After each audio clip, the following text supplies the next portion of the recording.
우리가 매일매일 하는 것이 있는데 그것을 잘하면 그 사람은 행복하고 성공된 삶을 살 수 있고 이것을 잘못하면 항상 어려운 일이 생기고 결국은 불행하게 되는 게 있습니다. 그것이 뭔가요? 매일매일 하는 건데 그걸 잘하면 성공하고 못하면 망하는 거예요. 그게 뭡니까? 결정입니다. 의사결정. 우리가 아침에 일어나면 알람을 해놓고 벨소리가 나면 일어날까 말까부터 결정해야 돼요. 아침을 먹고 갈까 말까.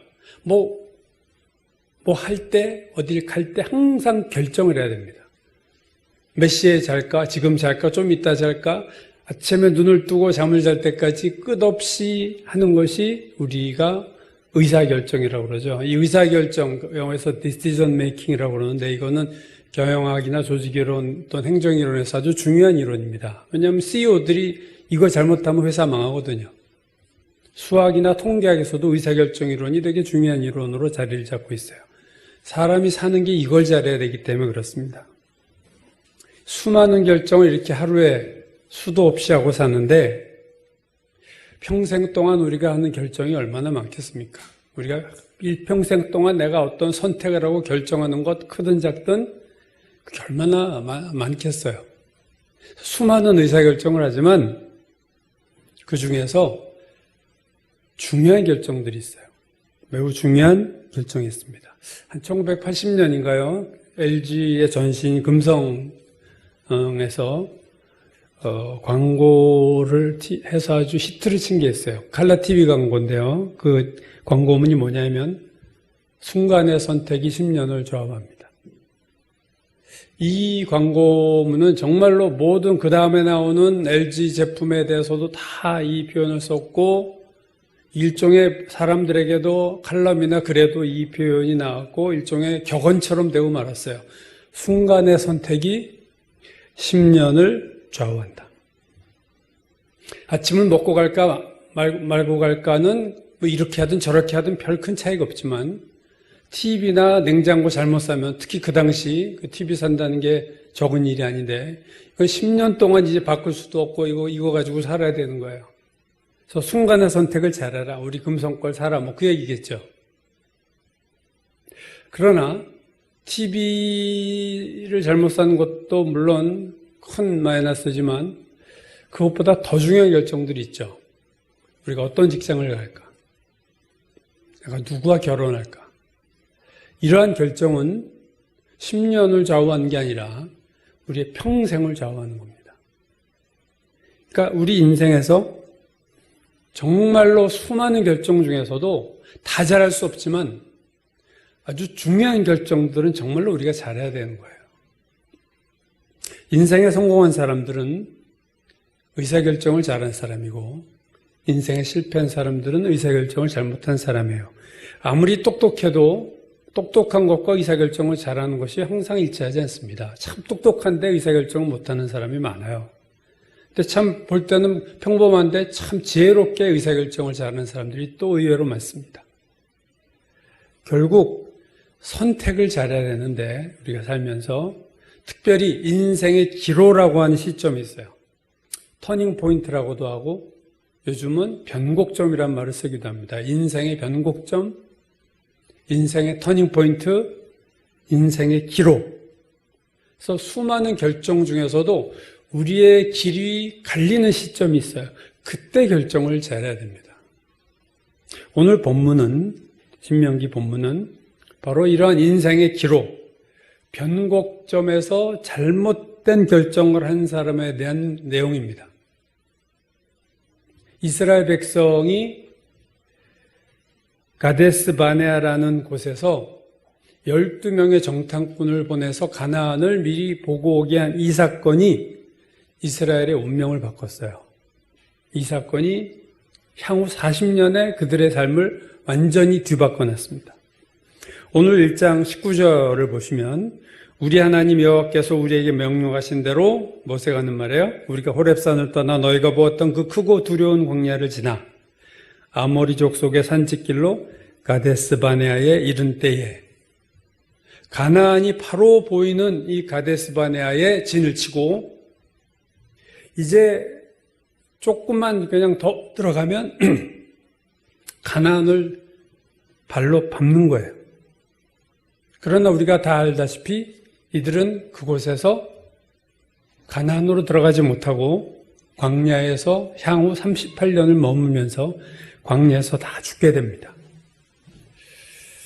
오늘 이 시간에는 이 12정탐꾼 사건을 통해서 그들이 왜 실패했는가를 더 정확히 더 깊이 알아보고 우리가 어떻게 오늘날 인생의 변곡점에서 성공된 선택을 할 수 있을까를 우리가 살펴보려고 합니다.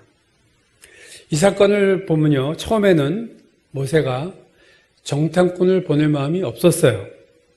신명기 1장 20절 21절 보시면 내가 너에게 이르기를, 모세가 우리 하나님 여호와께서 우리에게 주신 아모리 족속의 산지에 너희가 이르렀나니 너희 하나님 여호와께서 이 땅을 너희 앞에 두셨은즉 너희 조상의 하나님 여호와께서 너에게 이르신 대로 올라가서 차지하라. 두려워하지 말라. 주저하지 말라. 이렇게 얘기를 했어요. 그냥 들어가자, 모세는. 그랬더니 그 다음 절 22절에 보면 이스라엘 백성들의 생각이 다른 거죠.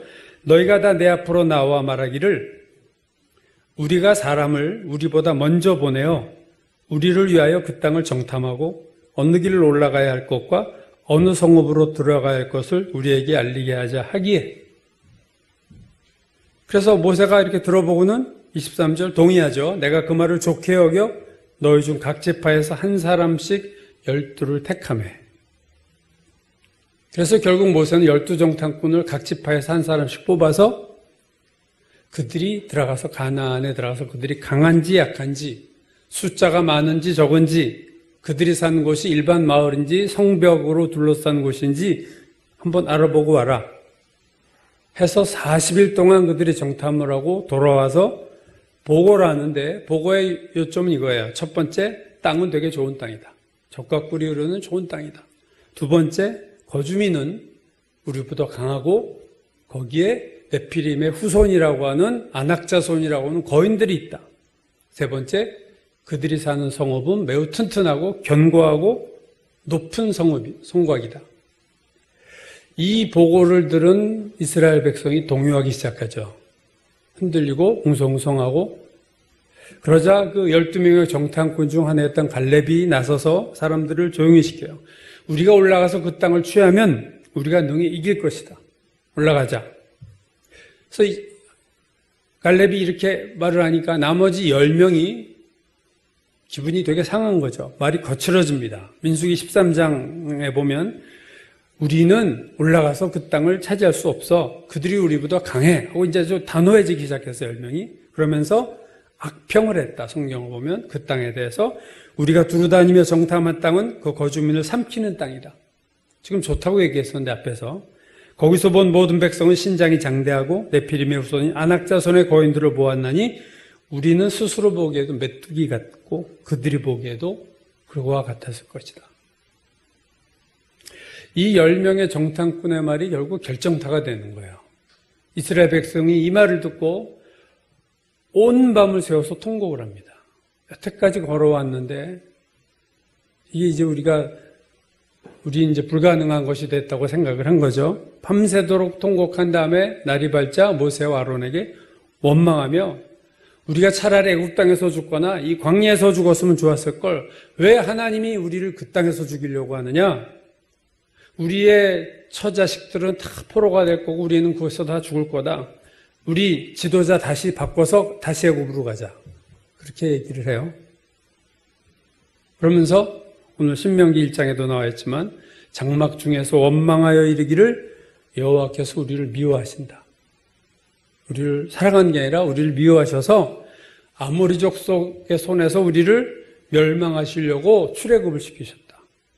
해석이 엄청나지죠. 이제 애굽에서 나온 것도 우리를 죽이려고, 아모리 족속의 손에서 죽이려고 우리를 미워해서 우리를 애굽에서 꺼내셔가지고 이 고생을 시키고 결국 죽게 할 거야. 모세도 설득을 하지만 통하지 않고 그러자 12정탐꾼 중 둘이었죠. 여호수아와 갈렙이 옷을 찢으면서 그 땅은 하나님이 주신 땅이고 그 땅은 좋은 땅이고 그들은 우리의 밥이다. 하나님 우리와 함께한다. 라고 하자 이스라엘 백성이 돌을 들어 그들을 치려고 그래요. 쳐 죽이려고 여호수아 갈렙을 할 때에 여호와의 영광이 나타나서 이스라엘 백성을 심판합니다. 심판의 내용은 이거예요. 너희 말이 내 귀에 들린 대로 내가 너에게 그대로 행하겠다. 너희가 그렇게 믿으니? 그래, 내가 그렇게 행하겠다. 너희는 가나안에 못 들어가. 너희가 못 들어간다고 그랬지. 너희는 광야에서 38년 동안 있다 죽을 거고 너희가 너희 자손들이 못 들어간다고 그랬지. 아니야. 너희 자손들은 여호수아와 갈렙과 함께 가나안에 들어갈 거다. 그러나 너희는 못 들어가. 해가지고 10명의 정탐꾼을 그 자리에서 죽여버려요. 우리가 오늘 살펴보려고 하는 것은 그거죠. 왜 못 들어갔느냐? 물론 우리는 기본적으로 알고 있어요. 그렇지만 좀 더 우리가 깊이 있게 이 사건을, 왜냐하면 너무나도 중요한 이스라엘의 향후 40년을 좌우한 사건이기 때문에 이것을 조금 더 살펴보려고 합니다. 이 가데스 바네아에서의 사건을 언급한 신약 성경이 두 군데가 있는데 하나는 고린도전서고 하나는 히브리서입니다. 고린도전서를 먼저 보면요. 10장이죠. 5절 6절에서 바울이 이렇게 말하고 있어요. 그러나 그들의 다수를 하나님이 기뻐하지 아니하셨으므로 그들이 광야에서 멸망을 받았느니라. 하나님이 그들을 기뻐하지 아니해서 광야에서 그들이 멸망을 받았다. 가나안에 못 들어갔다. 그러면서 이러한 일은 우리의 본보기가 되어 우리로 하여금 그들이 악을 즐겨한 것 같이 즐겨하는 자가 되지 않게 하려 합니다.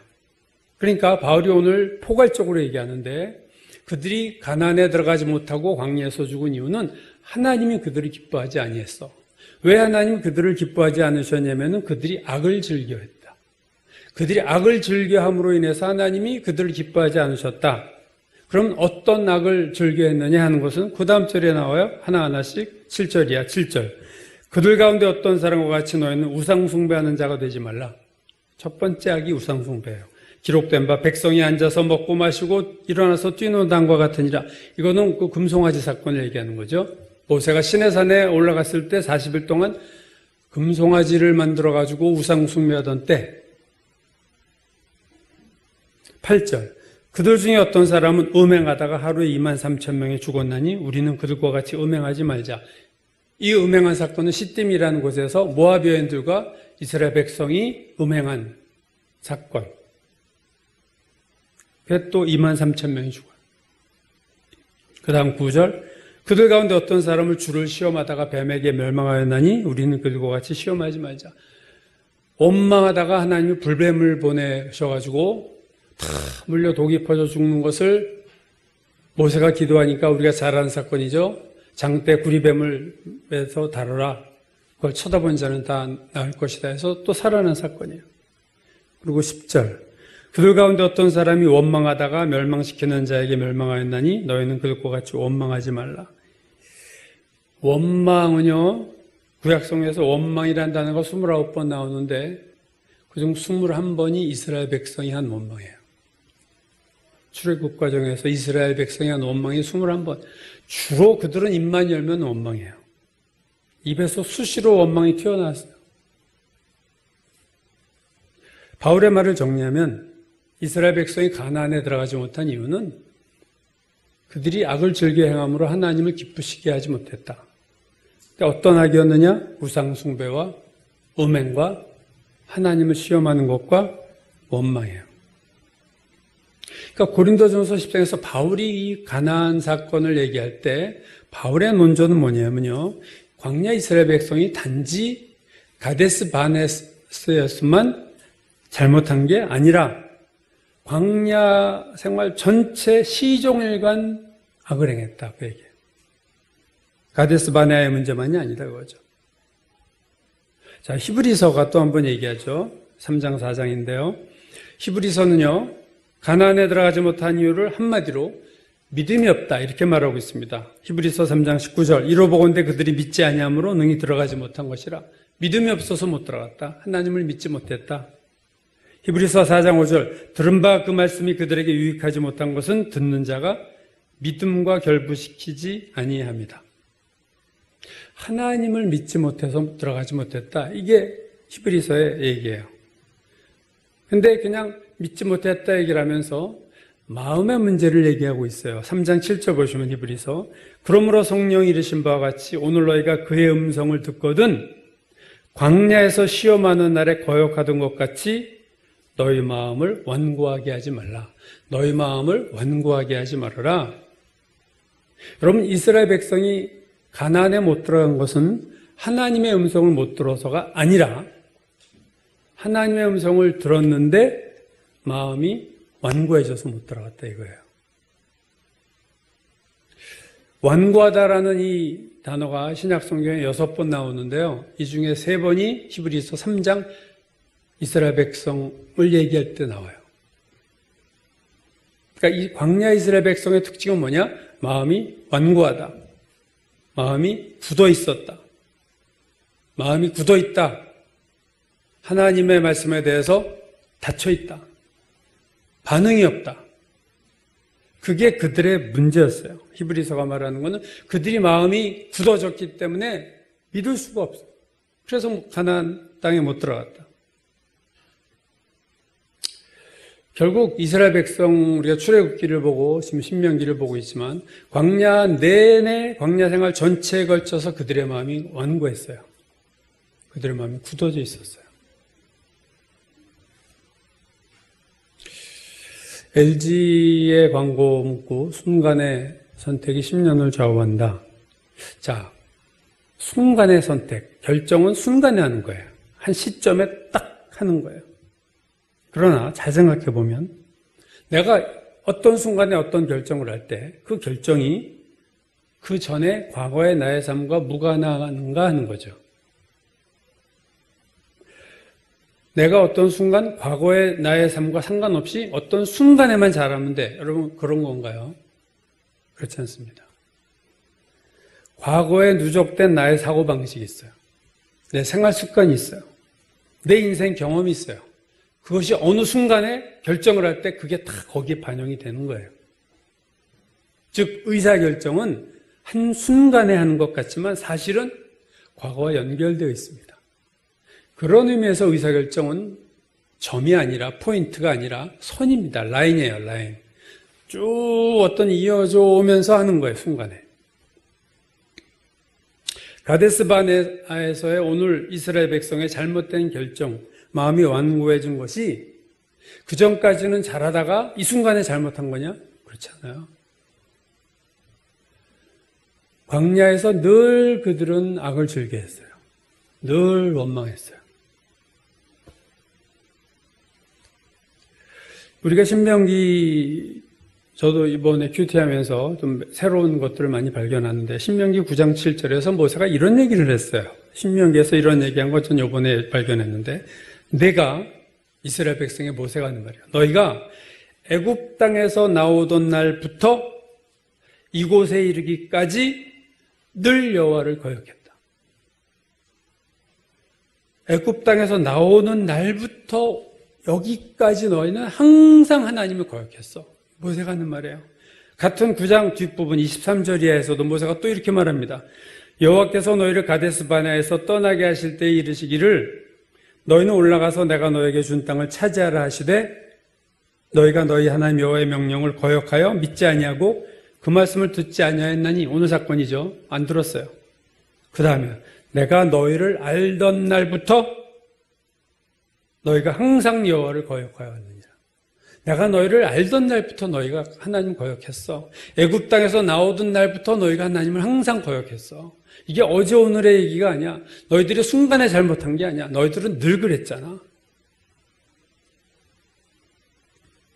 애굽 땅에서 나오던 날부터 내가 너희를 알기 시작하던 그때부터 너희가 하나님 거역했잖아. 너희들 항상 그랬잖아.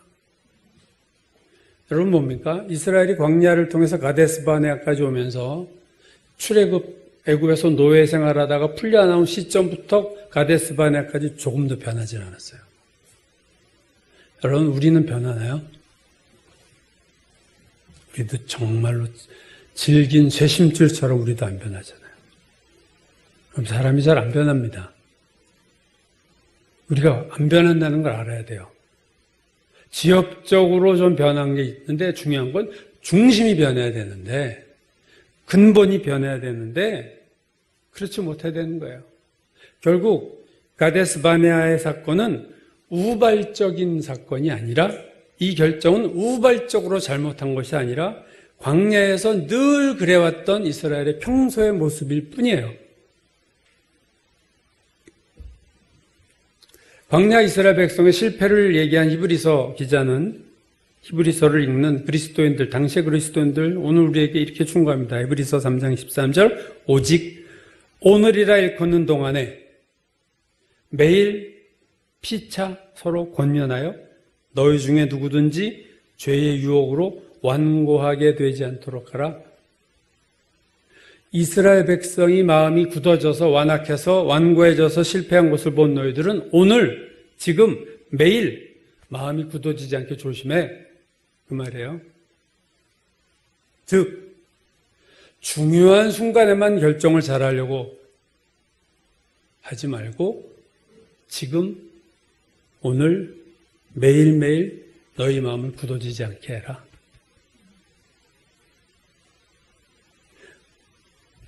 죄된 세상에서 살면 여러분 우리는 저절로 마음이 굳어집니다. 하나님에 대해서 무감각해져요. 우리가 아스피린을 나이가 들면 이제 피가 빨리빨리 안 들어오고 깨끗하지 못하니까 아스피린 같은 걸 먹어요. 그렇죠? 아스피린 먹으면 피가 맑아지잖아요. 여러분 우리가 세상 살면 예수를 믿고 구원받았지만 마음이 굳어집니다. 그건 너나 할 것 없는 문제예요. 그렇기 때문에 우리가 아스피린을 먹듯이 그래서 우리가 말씀 보고 우리가 그래서 기도하는 거예요, 여러분. 그래야 우리 마음이 부드러워지는 거예요. 자꾸 굳어지는 마음을 이완시키고 부드럽게 하고 길가와 같은 굳은 마음을 옥토와 같은 마음으로 바꾸는 그 싸움을 오늘 히브리서는 오늘이라 일컫는 동안에 오직 오늘이라 일컫는 동안에 매일 너희들이 마음이 죄로 인하여 완고에 굳어지지 않게 해라. 여러분 선 보고 연애할 때 사람 잘 모르죠. 우리 친구는 고등학교 때 동아리에서 만나가지고 몇십 년을 사귄 거죠. 그러니까 그리고 결혼했어요. 그러니까 뭐 고등학교 1학년 때 만나서 연애를 해가지고 30 넘어서 결혼했으니까 얼마나 연애를 오래 했습니까? 그럼 서로 뻔히 잘할 것 같은데 결혼하더니 엄청 싸우더라고요. 못 봤던 모습들이 보이는 거예요. 연애할 때 전혀 이럴 줄 몰랐는데 난 걔네 그렇게 싸울 줄 몰랐어요. 정말로 잘 살 줄 알았어요. 이미 뻔히 다 아니까 웬걸요. 여러분 중요한 순간에 잘하려고 하지 마세요. 인생의 기로에서 잘하려고 하지 마세요. 평소 잘하는 자가 중요한 기로에서도 잘하는 거예요. 평소 믿음 없이 살다가 중요한 인생의 기로에서 가데스 바네아에서 믿음의 선택을 한다? 그럴 확률은 참으로 드뭅니다.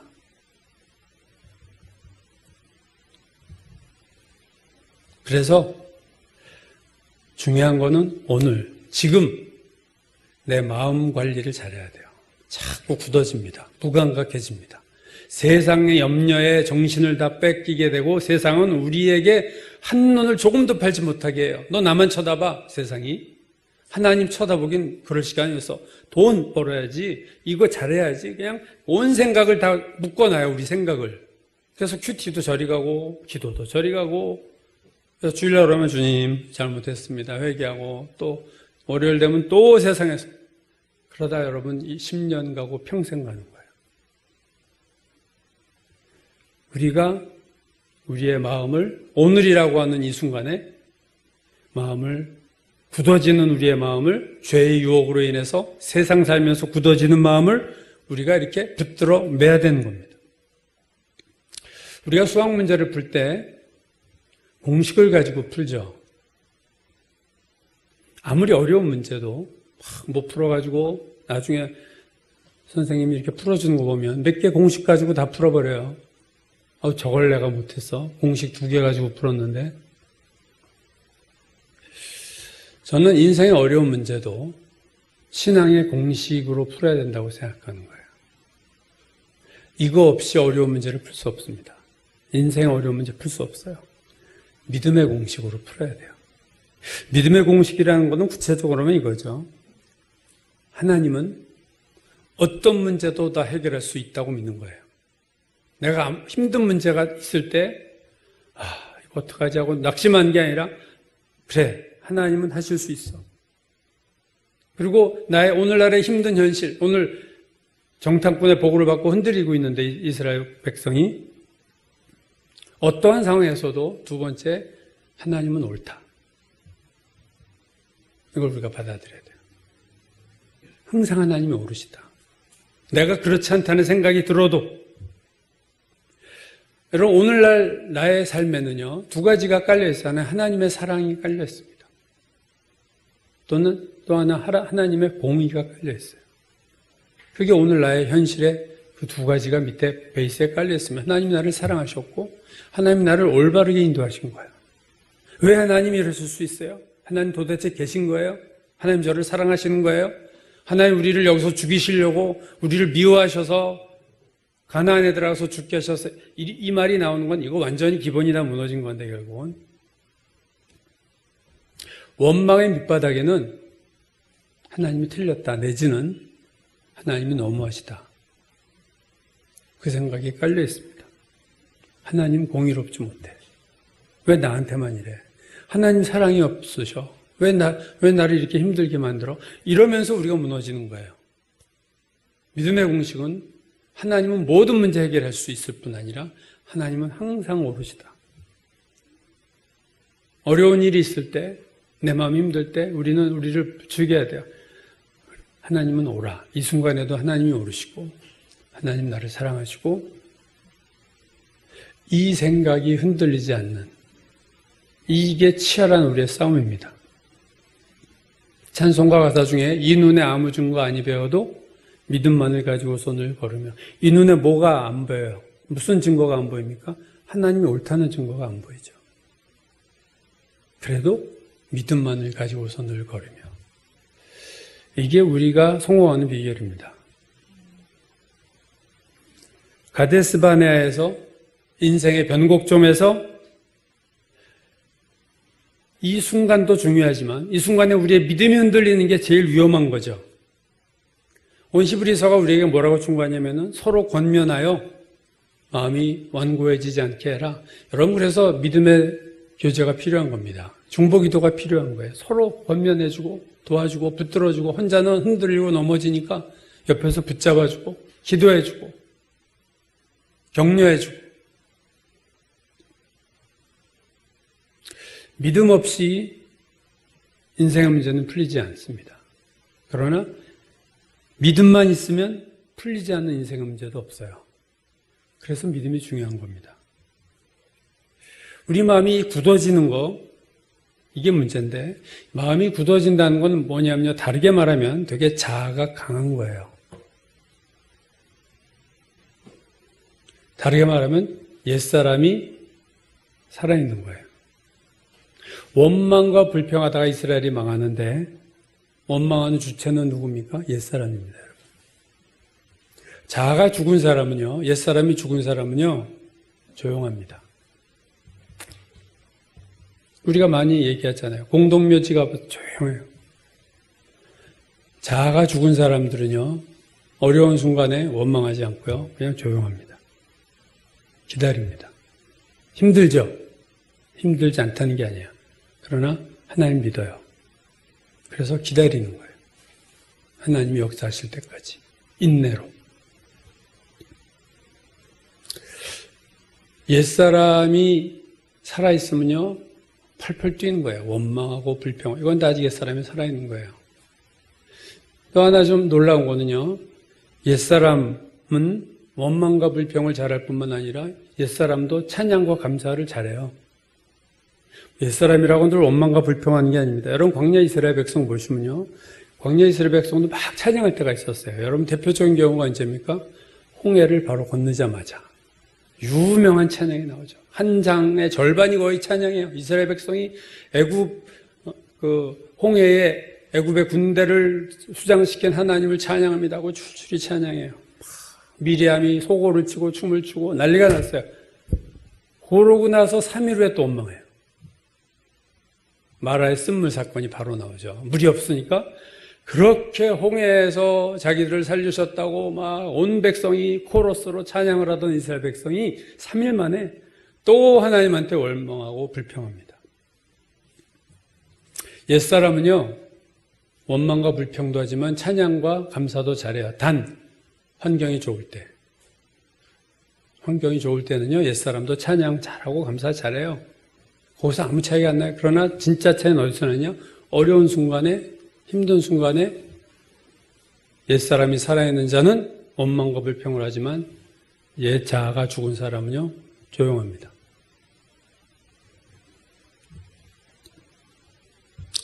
사실 가데스바네아에서의 실패는요, 정탐꾼을 보낸 데서부터 시작된 거예요.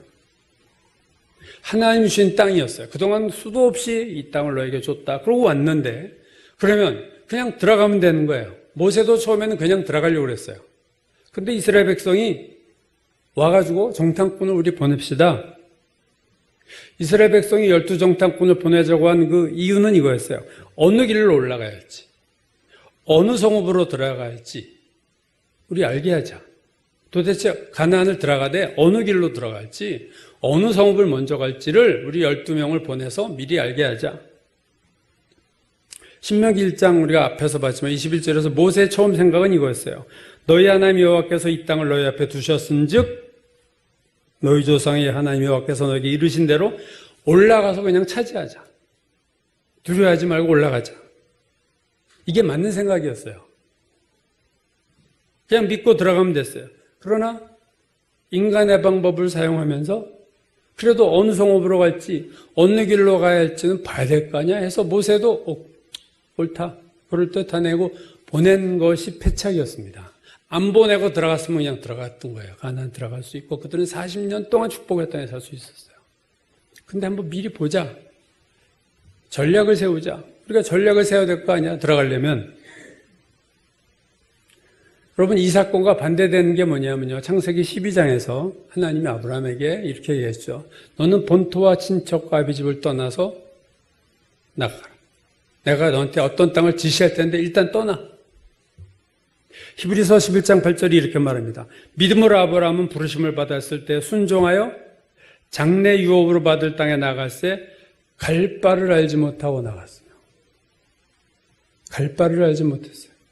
목적지가 어딘지도 모르고 어떻게 갔는지도 모르고 그냥 떠나. 그러니까 떠났던 것이 아브라함인데 오늘 이스라엘 백성은요. 목적지를 알았잖아요. 이미. 아브라함은 목적지도 몰랐어요. 목적지를 알았어요. 가나안 적인데 눈에 보이는 데를 갔는데 어떻게 가야 될지를 우리가 알아야겠어. 그래서 정탐꾼을 보낸 거예요. 그러다 망하고 만 거예요.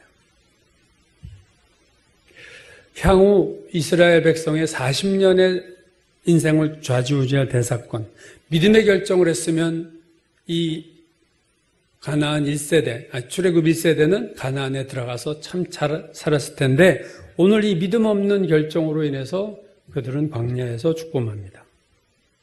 나중에 성경 보시면 이스라엘이 크게 슬퍼하고 잘못했다고 그래요. 하나님 잘못했어요.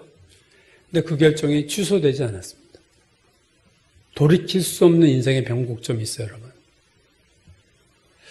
여러분도 인생을 사시면 그런 시점이 있죠. 다시 되돌릴 수 없는 결정들이 있어요. 이스라엘도 되돌릴 수 없는 결정을 한 거예요. 창세기에 나오는 이삭의 아들 야곱의 형 에서를 보세요. 그의 인생의 기로는 뭐냐면요. 사냥하고 오다가 너무 기분이 없고 힘이 없는데 이 잔머리 야곱이 동생이 팥죽을 써가지고 형이 사냥해서 내려온 길목에 있다가 형 팥죽 먹을래? 뚜구나 먹으려고 그러죠. 했더니 다만 그럼 나한테 장작권 팔어. 이게 에서의 인생의 기로였습니다. 변곡점이었어요. 그때 팔지 말았어야 돼. 근데 성경에 보면 경히 여겼다. 하나님의 축복을 경히 여기고 팥죽 한 그릇에 장작권을 팔았어요. 그래서 히브리서 12장 17절에 보면 그가 그 후에 다 팔아버린 다음에 장작권을 팥죽에 축복을 이어받으려고 눈물을 흘리며 구하되 버림바가 되어 회개할 기회를 얻지 못하였느니라. 여러분, 되돌릴 수 없는 결정을 한 거예요. 가데스 바네아에서 이스라엘 백성은 팥죽 사건에서는 인생의 축복을 놓치는 결정을 하고 맙니다. 그 당시 그 결정을 할 때는 이게 그렇게 중요한지 몰랐지만 살면 살수록 뼈저리게 그때 내가 잘못 결정했네 라는 것을 하는 거예요. 아마 여러분도 사시는 인생길에서 몇 번의 기로가 있으셨을 거예요. 그죠? 참 선택 잘했다 하는 순간도 있었을 거고 참 돌이킬 수 없는 결정을 내가 했네 하고 후회할 수도 있어요. 그러나 지금 이 시점에 있어서 바울의 말처럼 뒤에 있는 것은 잊어버려야 돼요. 자, 다 잊어버리고 오늘부터 앞으로 내 인생에서 또 한 번의 기로가 분명히 올 겁니다. 그 지점에서 우리는 바른 결정을 해야 되는 거예요. 그 기회를 놓치면 안 됩니다. 에서처럼 팔아버리고 세상 허접스러운 것 때문에. 그러니까 여러분 팥죽 한 그릇이 요즘은 돈이에요. 돈. 세상 지위 이런 것 때문에 축복을 다 놓치는 거예요. 그때 그게 크게 보이지만 지나고 나면 뼈저리게 후회하는 거죠. 그래서 오늘 우리 앞으로의 인생에 어떤 기로가 올 텐데 그때 믿음의 선택을 하도록 준비해야 됩니다. 여러분 우리가 매일매일 크고 작은 선택을 해요. 그거 별거 아니라고 넘기지 마시고 작은 선택을 하루하루 할 때 연습을 많이 하세요. 믿음의 선택을 자꾸 하려고 하세요. 하나님 앞에 기도하고 선택을 하세요. 하나님 앞에 묻고 선택을 하시고 이게 옳은 것 같으면 그렇게 사세요. 조금 손해를 보더라도. 지극히 작은 결정을 할 때에도 하나님 앞에 묻는 습관을 해야 됩니다. 물론 작은 선택에서 내가 하나님 앞에 묻고 그 선택을 하는 것 자체도 중요하지만 더 중요한 것은 그러한 연습을 하다 보면 향후 다가올 인생의 중요한 순간에도 믿음의 선택을 할 수 있다는 거예요. 그러나 오늘 작은 선택을 내가 믿음 없이 살다가 큰 문제를 내가 이번에는 벼르고 되게 이게 벼르면 되는 일이 없어요. 잘해야지 할 때 보면 꼭 또 세상적인 선택을 합니다. 누가복음 16장 10절에서 예수님이 이렇게 말씀하셨어요.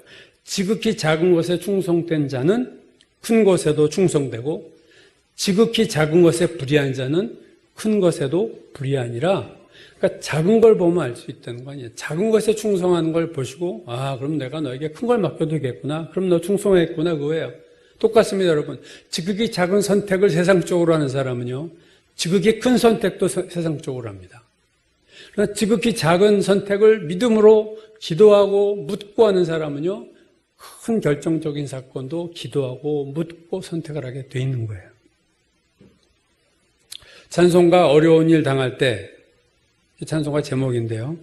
어려운 일 당할 때가 우리말 찬송가의 제목입니다. 근데 영어 찬송가 제목을 봤더니 밑에 이렇게 돼 있어요. Simply trusting every day. 무슨 말이에요? 매일 오직 하나님만 의지합니다. 이게 재미나는 거는요. 한국 찬송가가 질문하면 미국 찬송가 제목이 대답한 것 같아요. 한국 찬송가가 어려운 일 당할 때 이렇게 오늘 띄면 미국 영어 찬송가는 매일 오직 하나님만 의지해라. 어려운 일 당할 때 오직 하나님만 의지해라. 여러분 깊은 신앙은요. 단순한 신앙입니다. 신앙이 깊어지면요. 사람이 단순해져요. 신앙이 없는 사람이 머리를 많이 써서 복잡하고 머리가 터질 것 같아요. 믿음의 사람은요. 머리가 터질 일이 없어요. 단순합니다. 어린아이 같은 신앙이에요. 그냥 하나님이 이거 흰색이야. 네. 토를 달지 않는 신앙이 돼요.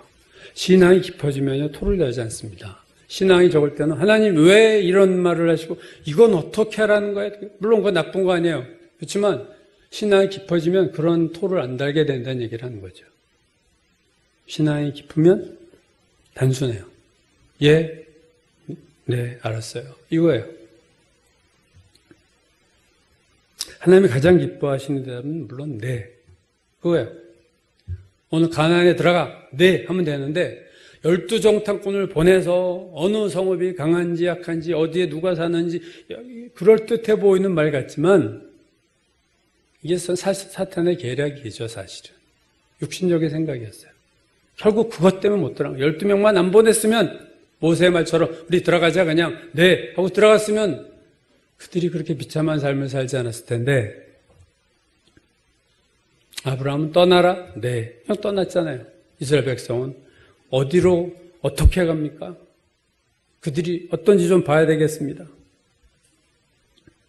복음서를 보면 회당장 야이로의 딸이 죽게 되어서 야이로 회당장이 예수님을 찾아와서 우리 딸에게 가서 안수 좀 해주십시오 라고 부탁을 해요. 그래서 예수께서 그래 가자 하고 이렇게 가고 있는데 회당장 집에서 사람이 왔어요. 오실 거 없습니다. 딸이 죽었습니다. 따님이 죽었어요. 회당장 야이로가 얼마나 낙담을 하고 주저앉았겠어요. 그때 예수께서 회당장에게 하신 말씀이 있습니다. 믿기만 해라. 영어에서 only believe. 이게 얼마나 단순해요? 그냥 믿어. 그냥 믿기만 해. 나만 믿으라. 다른 생각할 거 없어요. 복잡할 필요 없어요. 그러므로 우리가 믿음을 우리가 다시 한번 생각해 봐야 돼요. 하나님이 선하시다는 거 이게 흔들리면 안 되고 하나님은 내 문제를 해결할 수 있다. 하나님은 항상 오르시다. 인생의 기로에서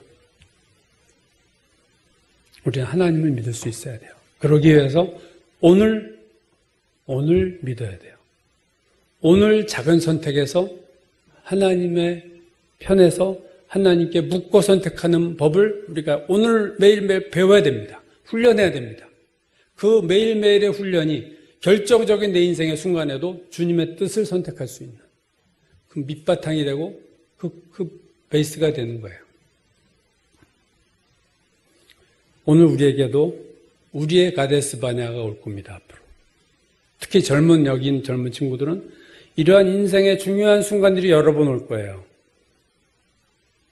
그때 오늘 이들의 실패를 보고 우리가 믿음의 선택을 할 수 있어야 돼요. 고린도전서 10장 11절에서 바울이 이렇게 말합니다. 그들에게 일어난 이런 일은 본보기가 되고 말세를 만난 우리를 깨우치기 위해 기록되었느니라. 이전번에는 우리에게 거울로 주셨다. 비춰보라고. 그들의 실패를 보고 우리는 실패하지 말라고. 우리의 가데스 바네아가 우리 인생에서 조만간에 아마 올 겁니다. 그때 믿음으로 결정을 하면서 가난에 들어가는 축복을 우리가 누려야 됩니다. 그냥 오직 믿으라. 하나님 우리에게 원하시는 거예요. 이 믿음을 하루하루의 작은 선택 중에서 주님의 뜻을 따라 선택하는 법을 배우고 믿음을 키워나가는 우리가 되어야 될 줄로 믿습니다.